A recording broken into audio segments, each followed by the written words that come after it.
Mes amis, je voudrais revenir sur un point très important que j'ai volontairement mis de côté hier dans le cours sur Daniel.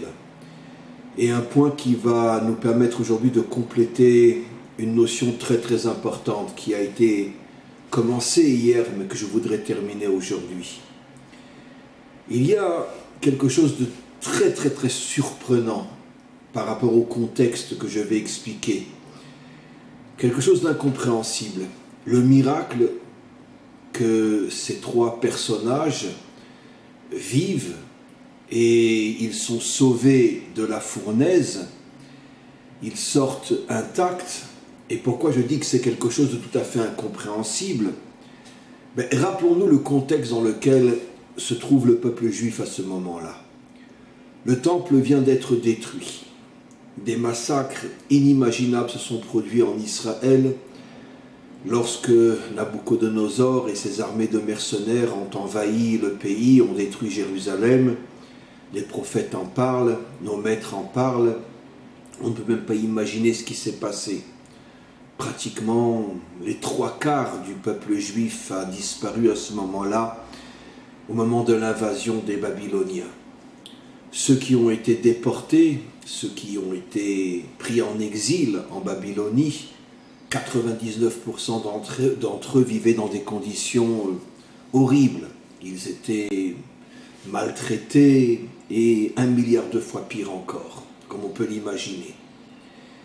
Il y avait quelques exceptions, dont Daniel et ces trois personnages qui, eux, avaient été, d'une certaine manière, avaient réussi à séduire Nabucodonosor par leur intelligence, par leur capacité. Il les avait nommés à des postes, mais on pourrait dire dans un but purement intéressé, parce qu'il avait besoin d'eux pour faire fonctionner son pays. Et il savait que leur intelligence, leur compréhension des choses lui apporterait plus de pouvoir et plus d'argent. C'était certainement pas pour leur faire du bien, bien évidemment.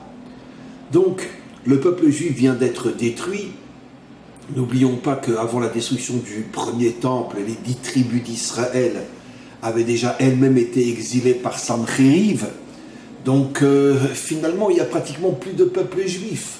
Le peuple juif se trouve dans une situation inimaginable. Je vous rappellerai juste ce que dit le prophète Ézéchiel, c'est que le peuple juif, ceux qui ont survécu et qui ont été exilés en Babylonie, se trouvaient dans une situation de désespoir tellement inimaginable qu'ils ont envoyé, les survivants ont envoyé des représentants chez le prophète Ézéchiel, qui se trouvait aussi en Babylonie, et ils ont osé dire à Ézéchiel qu'il voulait abandonner Dieu et abandonner la Torah. Et Ézéchiel, bien sûr, leur a répondu que c'est hors de question, mais on voit que le peuple juif est arrivé dans un désespoir inimaginable. D'ailleurs, le Zohar et d'autres livres disent que, comme c'était le premier exil après 1000 ans de vie sur la terre d'Israël, le choc était tellement fort qu'une immense partie d'entre eux ont malgré tout abandonné, se sont assimilés, ont complètement disparu. Donc apparemment, on est dans une situation où, excusez-moi l'expression, où Hachem n'est plus avec nous. Il a permis l'exil des 10 tribus d'Israël, la destruction du temple, pratiquement la disparition de la quasi-totalité des Juifs, quelques survivants en Babylonie. Où est Dieu? Où est-il? Et paradoxalement, ce dont j'ai parlé hier, mais j'ai volontairement pas voulu insister pour en parler plus aujourd'hui, Nabucodonosor donc fait une fournaise avec un feu tellement puissant, le texte dit 7 fois plus puissant qu'un feu normal, au point que les soldats qui ont pris ces 3 juifs pour les jeter dans la fosse remplie de feu, eux-mêmes les ont jetés à distance. C'est pour ça que Nabucodonosor, comme le dit le texte, avait pris des gens très forts qui peuvent à plusieurs mètres de distance jeter ces 3 juifs dans la fournaise, et les flammes étaient tellement puissantes qu'elles sont sorties à l'extérieur et ont atteint les soldats et les ont brûlés alors qu'ils étaient à plusieurs mètres de la fosse. Et malgré tout, ils sont arrivés tout en étant atteints par les flammes à jeter ces 3 Juifs dans la fournaise et il n'aurait rien arrivé. Donc un miracle complètement au-dessus de la compréhension. C'est ce qui va faire que Nabuchodonosor, quand il va voir ça, va à nouveau se prosterner devant eux et va même, comme je l'ai dit hier, émettre un décret comme quoi tout celui qui dira du mal sur le Dieu d'Israël sera coupé en morceaux. Donc ma question est évidente. Comment dans un tel contexte où apparemment Dieu a abandonné son peuple, comment peut-il y avoir un miracle à ce point inimaginable? Comment c'est possible? Alors, la réponse est fabuleuse. Elle est tellement profonde, bien que je vais essayer de l'expliquer dans un langage le plus simple possible. Elle est tellement profonde que elle est très difficile à comprendre, ou je dirais plutôt elle est très difficile à vivre. En vérité, comme je l'ai souvent expliqué, mais je voudrais revenir sur cette notion aujourd'hui, Dieu ne disparaît jamais, il ne quitte jamais ce monde. Même dans les moments d'obscurité les plus noirs, les plus terribles, même lorsque la tristesse, le désespoir nous prend et qu'on ne sait plus du tout où on en est et qu'on commence même à avoir des doutes sur l'existence de Dieu, tellement le noir est noir, tellement l'horreur est horrible et tellement la souffrance est grande. Il faut savoir que non seulement Dieu est présent dans ces moments-là, mais j'irai jusqu'à dire, parce que ce n'est pas moi qui le dis, c'est nos maîtres qui le disent, qu'il est encore plus présent dans l'obscurité que dans la lumière. C'est le principe fondamental que nous avons dès le premier jour de la création, comme je l'ai souvent remarqué. Il est dit « Vayi erev, vayi boker, yom echad ». Il fut soir, il fut matin, jour unique. Nos maîtres font remarquer que, d'après l'ordre et l'expression utilisée chaque jour, le premier jour, on aurait dû dire « Yom Rishon », qui veut dire premier jour. Or, il n'est pas dit Yom Rishon, premier jour, mais il est dit Yom Echad, jour de l'unité. Et nos maîtres se posent la question, mais de quelle unité parle-t-on? Alors évidemment, comme il s'agit d'une question sur la Torah, une infinité de réponses ne suffiront pas, car il s'agit de la sagesse d'Hachem qui est lui-même infinie. Mais une des réponses est de dire que dès le premier jour de la création, la Torah veut nous faire comprendre que l'obscurité est rêve, et la lumière, le jour, sont un, sont unis. Ça veut dire de la même manière que dans le jour, bien sûr ça ne fait pas allusion au jour, le jour ça fait allusion à la lumière bien évidemment. Comme il est dit d'ailleurs dans 2 versets avant, que Dieu appela la lumière le jour et il appela l'obscurité la nuit. Donc le décodage est que le jour fait allusion au moment où je me sens bien, où tout va bien. La nuit fait allusion au moment où je désespère, où je tombe, où je souffre. Alors pourquoi est-il dit Echad? Parce que comme il est dit au moment de la délivrance, en ce jour Dieu sera un et son nom sera un. Ça veut dire que la Torah nous dit que Dieu est autant présent dans les moments de souffrance, dans les moments d'obscurité. Il est autant présent que dans les moments de lumière. Ça c'est ce qu'on peut comprendre du verset.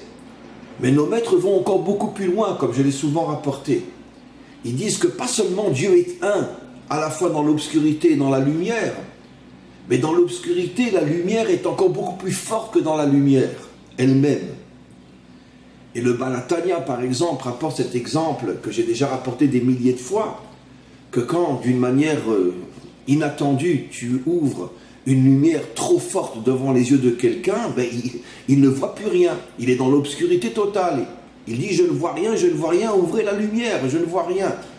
Alors qu'il ne se rend même pas compte que c'est justement parce qu'il est dans une lumière qui est tellement puissante que cette lumière l'aveugle. Parce que ses yeux n'ont pas la capacité de capter une lumière tellement puissante.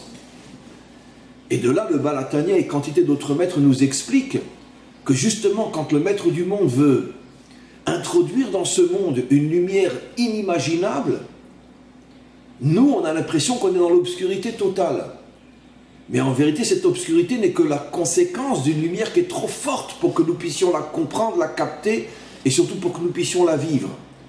Ce qui veut dire que aussi fou que ça puisse paraître, dans tous les moments individuels ou collectifs où nous vivons des drames, où nous vivons des souffrances, où nous sombrons dans la tristesse et le désespoir, c'est précisément dans ces moments que la lumière du Maître du monde dans ce monde est plus forte que jamais. Bien sûr, nous n'avons pas la capacité de le vivre, de le ressentir. Mais si nous arrivons à le vivre, à le ressentir, à ce moment-là, nous nous connectons à une lumière qui est encore beaucoup, beaucoup plus puissante qu'au moment où tout, extérieurement parlant, tout va bien. Ce qui veut dire qu'on arrive à une conclusion folle, mais qui est un message fou pour chacun d'entre nous. À l'époque où le temple était construit, où Israël vivait sur sa terre, la lumière était infiniment moins forte. La lumière de Dieu, sa présence dans ce monde, était infiniment moins forte qu'au moment de l'exil et de toutes les souffrances qui sont tombées sur le Ham Israël.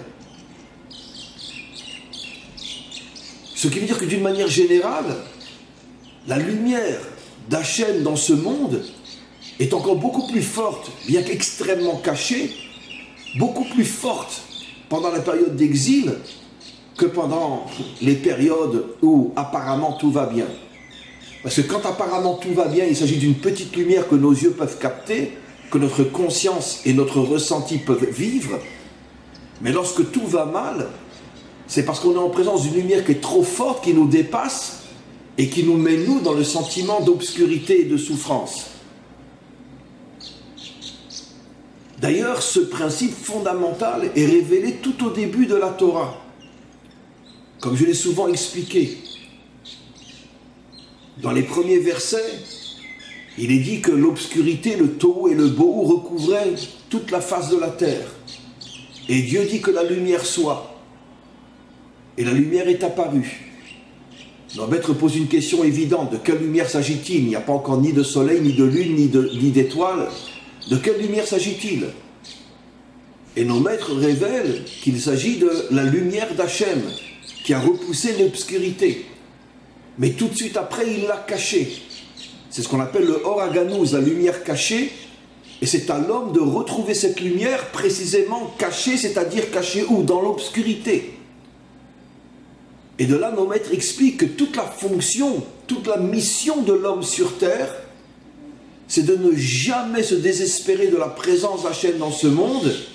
Et plus encore, tout son travail, c'est justement de dévoiler Hachem lorsque plus personne ne croit qu'il existe. Parce que l'obscurité est tellement forte que plus personne ne peut imaginer qu'il est là à ce moment-là. Et d'une manière encore beaucoup plus puissante que quand tout va bien. Ça veut dire, encore une fois, pourquoi l'homme a été créé dans ce monde obscur, dans ce monde de souffrance, dans ce monde de malheur? Pour avoir la force, la puissance guerrière sur le plan spirituel, de ne jamais se désespérer et de rechercher Dieu et de le dévoiler précisément dans les moments et dans les endroits où plus personne ne puisse imaginer qu'il est là.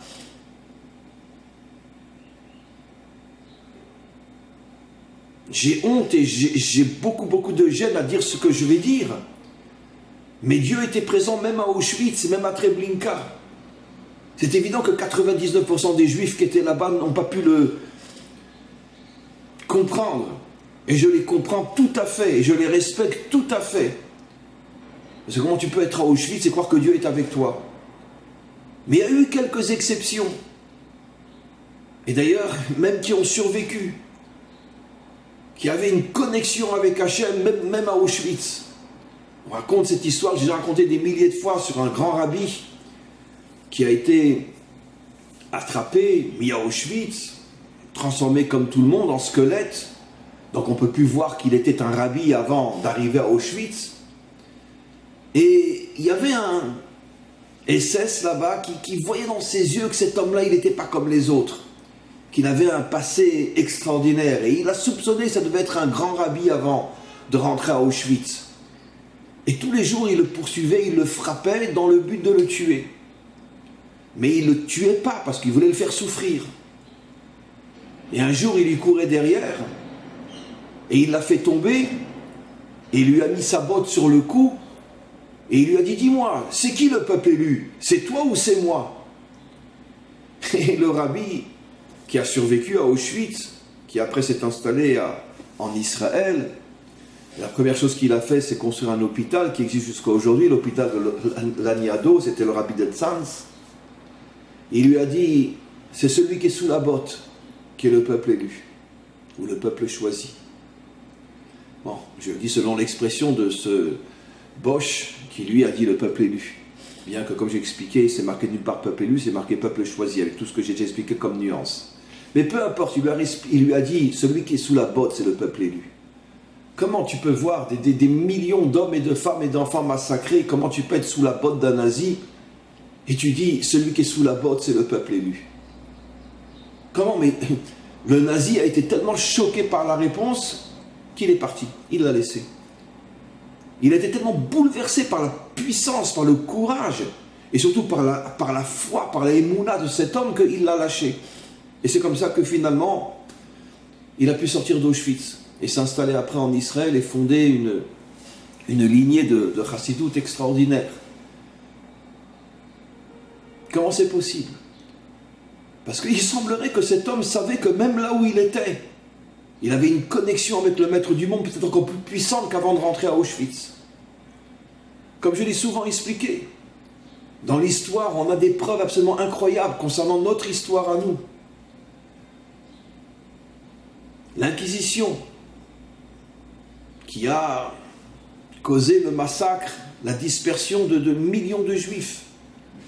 Mais le premier Herzl de notre histoire, c'était Isabelle la catholique, qui grâce à elle, des milliers de Juifs ont décidé de revenir en Israël et ont reconstruit la ville de Tzfat. Et ça a été le premier retour d'Israël sur sa terre. Donc elle croit nous détruire, en vérité elle nous reconstruit. En 1945, on ouvre les portes de Auschwitz. En 1948, on danse dans les rues de Tel Aviv pour fêter la renaissance de l'État d'Israël, 3 ans après seulement. Encore, quelque chose de fou. À la fin du 19e siècle, début du 20e siècle, enfin plutôt fin du 19e siècle, dans les années 1880 et plus, commencent tous les pogroms en Russie, Kishinev, Kiev, Odessa. Et ils croient qu'ils vont nous détruire. Et c'est ce qui pousse, c'est ce qui réveille la conscience de milliers de Juifs qui fuient la Russie et qui vont s'installer en Israël et qui commencent à créer les premiers villages, les premières coopératives. Ici en Israël, Rosh Pina, Zichron Yaakov, le retour a commencé grâce au pogrom. Ça veut dire qu'à chaque fois que les nations nous ont fait du mal, elles nous ont reconstruites.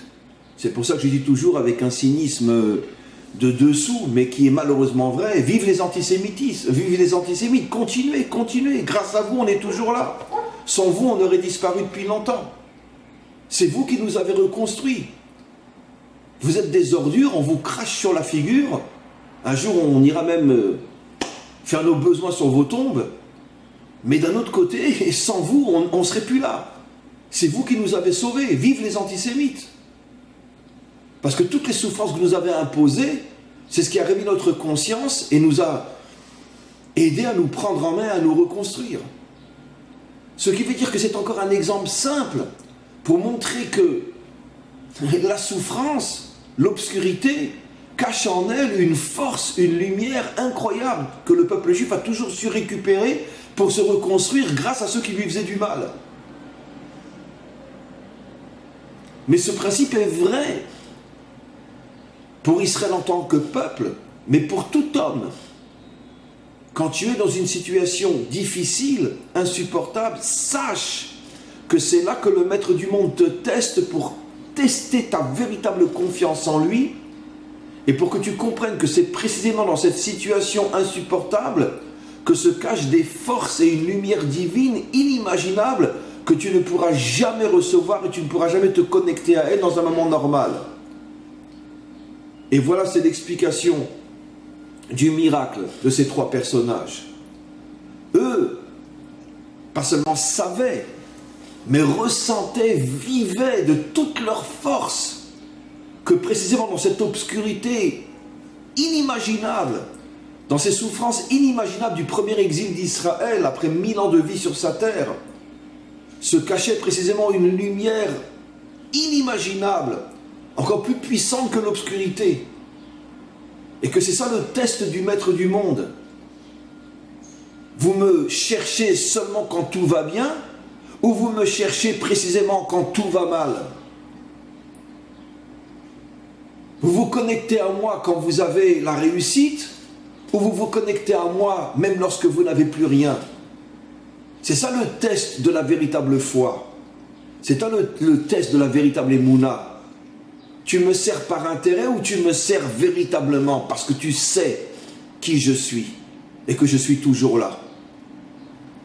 Et justement, dans ce moment d'obscurité absolument incroyable, ces trois personnages ont eu une telle émouna qu'ils ont dévoilé que Dieu n'avait pas disparu, que toute l'obscurité n'était qu'un voile qui cachait en vérité une lumière absolument incroyable. Et c'est pour ça qu'ils ont eu un miracle pareil.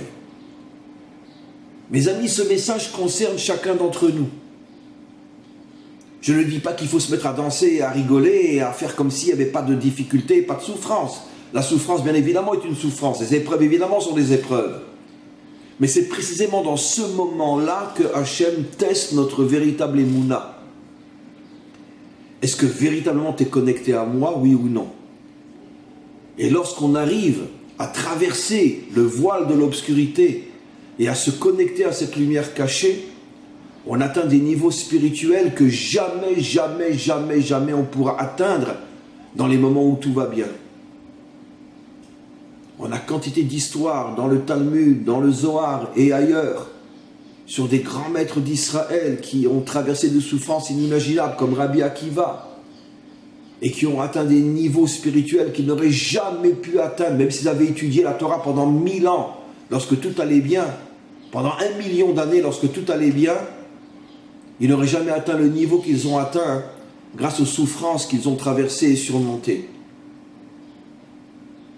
Parce que le véritable test de chacun d'entre nous dans ce monde, c'est je vais te mettre dans une difficulté, je vais te mettre face à une épreuve, et je vais voir, dit le maître du monde, comment tu vas t'en sortir. Si tu t'en sors bien, tu es un homme authentique. Si tu t'en sors mal, tu n'as pas encore commencé à être un homme. Voilà le grand message que nous comprenons de ce miracle. Et encore une fois, comme je l'ai souvent expliqué, nous sommes rentrés aujourd'hui dans une période pas facile. Et nous sommes loin de nous en sortir. Et vous verrez que j'ai raison. Ça va durer longtemps, longtemps, longtemps. L'épreuve va être de plus en plus grande. Et le test, et je pense, le test avec lequel Hachem éprouve chacun d'entre nous pour voir si vraiment nous méritons la délivrance finale. Tous ceux qui vont comprendre que ce test n'est là que pour tester notre émouna, et tous ceux qui vont se raccrocher de toute leur force au maître du monde, ceux-là seront les guerriers de la délivrance finale. La majorité n'y arrivera pas, la majorité va sombrer.